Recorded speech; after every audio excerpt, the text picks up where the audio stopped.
मोठ्या चुका करा, मोठे यश मिळवा. हे पुस्तक फक्त मोटिवेशन देत नाही, तर आयुष्याकडे पाहण्याचा तुमचा दृष्टिकोन बदलण्याचा प्रयत्न करता.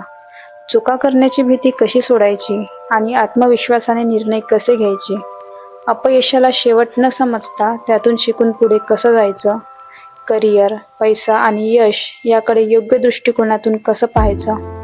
आणि सर्वात महत्त्वाचं, शिस्त, चांगल्या सवयी आणि सातत्य यांच्या जोरावर दीर्घकालीन यश कसं मिळवायचं. जर हा व्हिडिओ तुम्ही फक्त मोटिवेशन मिळवण्यासाठी पाहत असाल तर कदाचित हा व्हिडिओ तुमच्यासाठी नाही. पण जर तुम्हाला स्वतःचा विचार करण्याची सवय लावायची असेल, जर तुम्हाला आयुष्यात योग्य निर्णय घ्यायला शिकायचं असेल आणि जर तुम्हाला फक्त यशस्वी नाही तर समजूतदार माणूस बनायचं असेल तर हा व्हिडिओ शेवटपर्यंत नक्की पहा. कारण आज आपण अशा काही विचारांबद्दल बोलणार आहोत जे कदाचित तुमची परिस्थिती लगेच बदलणार नाहीत, पण तुमचा विचार करण्याचा दृष्टिकोन नक्की बदलू शकतात. आणि अनेकदा दृष्टिकोन बदलला की आयुष्य बदलायला सुरुवात होते. तुम्ही कधी विचार केला आहे का, आपण आयुष्यात इतके घाबरून का जगतो.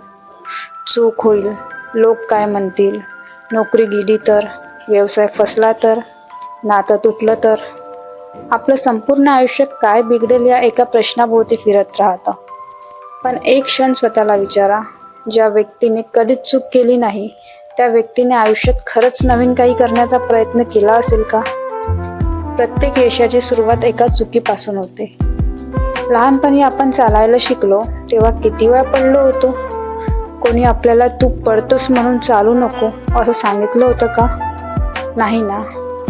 कारण त्यावेळी सर्वांना माहिती होतं की पडल्याशिवाय चालता येत नाही.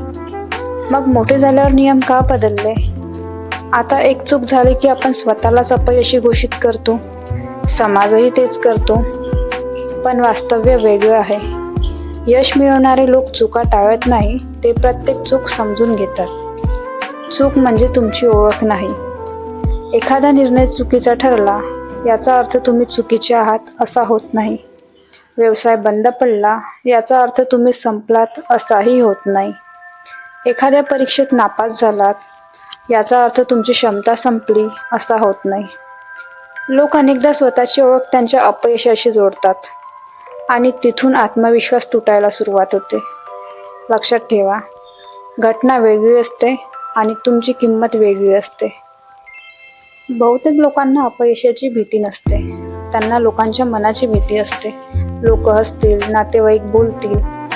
पण एक गोष्ट विचार करा, हेच लोक तुमचं आयुष्य जगणार आहेत का. तुमची स्वप्न पूर्ण करणार आहेत का. तुमच्या जागी निर्णय घेणार आहेत का. नाही ना. मग त्यांच्या भीतीने तुमचं आयुष्य का थांबावं. परिपूर्ण वेळ कधीच येत नाही.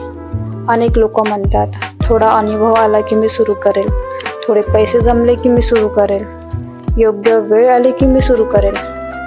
पण योग्य वेळ ही कॅलेंडरमध्ये लिहिलेली तारीख नसते, ती निर्णयातून तयार होते. सुरुवात करणारे लोक योग्य वेळ निर्माण करतात, बाकीचे लोक आयुष्यभर वाट पाहत राहतात. तुलना हा सर्वात मोठा सापळा आहे. आज सोशल मीडियावर प्रत्येकजण यशस्वी दिसतो, प्रत्येकाचा व्यवसाय वाढतो, प्रत्येकजण फिरतोय, प्रत्येकजण आनंदी दिसतोय. पण तुम्ही त्यांच्या आयुष्याचा फक्त हायलाईट पाहता. पूर्ण कथा किंवा त्यांचा बॅकग्राऊंड कधीही आपण बघू शकत नाही. म्हणून स्वतःची तुलना दुसऱ्यांच्या सर्वोत्तम क्षणांशी करू नका. कालचा तुम्ही आजच्या तुमच्यापेक्षा कमी असाल तर तुम्ही योग्य दिशेने चालत आहात. पैसा महत्त्वाचा आहे पण पुरेसा नाही. पैसा आयुष्य सोपं करू शकतं, पण शांत झोप विकत घेऊ शकत नाही. विश्वास विकत घेऊ शकत नाही, प्रेम सुद्धा विकत घेऊ शकत नाही, आदर विकत घेऊ शकत नाही. म्हणून पैसे कमवा, पण त्यासाठी स्वतःला हरवू नका. यश म्हणजे फक्त मोठं घर नाही. लोक यशाचं मोजमाप नेहमी गाडी, घर आणि पगाराने करतात, पण खरी श्रीमंती म्हणजे तुमच्याकडे निवडीचं स्वातंत्र्य आहे का. तुम्ही मनापासून आवडणारं काम करत आहेत का. तुमच्या कुटुंबासोबत तुम्ही वेळ घालू शकत आहात का. रात्री झोप शांत येते का. जर या सर्वांचं उत्तर हो असेल तर तुम्ही अनेक श्रीमंत लोकांपेक्षाही जास्त श्रीमंत आहात. प्रत्येक दिवस तुम्हाला घडवत असतो. मोठे बदल एका दिवसात होत नाही, ते रोजच्या छोट्या सवयींमधून तयार होतात. दररोज 30 मिनिट वाचन, दररोज थोडा व्यायाम, दररोज नवीन काही शिकणं, दररोज प्रामाणिकपणे काम करणं. याच गोष्टी काही वर्षांनी तुमचं संपूर्ण आयुष्य बदलतात. लक्षात ठेवा, चुका करणे ही समस्या नाही, त्या चुकीतून काहीही न शिकणे ही मोठी समस्या आहे. अपयश ही शिक्षा नाही, ते पुढच्या यशाची तयारी आहे.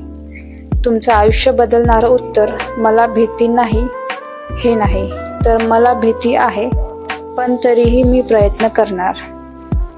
कारण इतिहासात मोठी यशस्वी माणसं ती होती ज्यांनी प्रत्येक चुकीनंतर पुन्हा उभं राहण्याची हिंमत दाखवली. महाराणा प्रताप, अकबरांच्या प्रत्येक युद्धानंतर स्वतःला त्यांनी पुन्हा उभं केलं आणि पुन्हा उभं केल्यानंतर त्यांनी एक नवीन युद्ध लढलं. आणि कदाचित तुमच्या आयुष्यातील सर्वात मोठं यश आज तुम्ही घाबरत असलेल्या त्या एका निर्णयाच्या दुसऱ्या बाजूला तुमची वाट पाहत असेल. आज आपण या पुस्तकातील काही महत्त्वाच्या विचारांचा फक्त एक छोटासा प्रवास केला आहे. पण लक्षात ठेवा, एखाद्या पुस्तकांचा सारांश तुम्हाला दिशा दाखवू शकतो, विचार करायला भाग पाडू शकतो, पण त्या पुस्तकातील प्रत्येक उदाहरण, प्रत्येक अनुभव आणि प्रत्येक भावना स्वतः वाचण्याची मजा कोणताही व्हिडिओ देऊ शकत नाही. कदाचित या पुस्तकातील एखादा विचार तुमच्या आयुष्यातील एखादा मोठा निर्णय बदलू शकेल, एखादी भीती संपवू शकेल किंवा एखादी नवीन सुरुवात करण्याची हिंमत देऊ शकेल. म्हणून हा व्हिडिओ पाहूनच थांबू नका. पुस्तक वाचा, त्यावर विचार करा आणि त्यातील शिकवण आयुष्यात उतरवण्याचा प्रयत्न करा.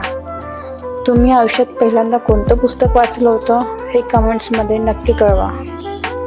पुन्हा भेटूया एका नवीन पुस्तकासोबत, एका नवीन विचारासोबत. तोपर्यंत वाचत राहा, शिकत राहा आणि निरोगी राहा.